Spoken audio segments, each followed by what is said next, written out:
આપણે જીવનમાં એક મોટી ભૂલ કરીએ છીએ.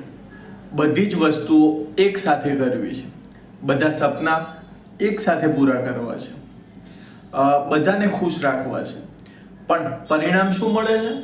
થાક, તણાવ અને અધૂરા કામ.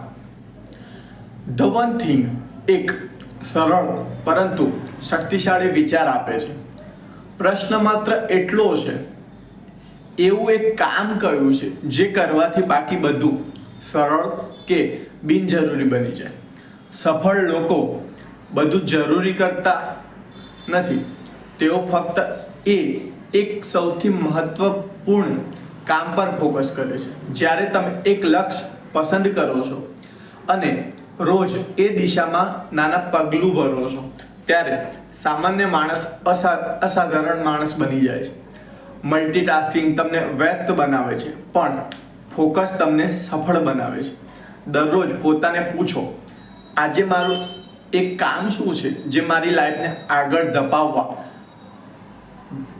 કામ લાગશે. યાદ રાખો, સફળતા મોટી મોટી છલાંગોથી નહીં, પણ એક જ દિશામાં સતત પગલાઓથી મળે છે.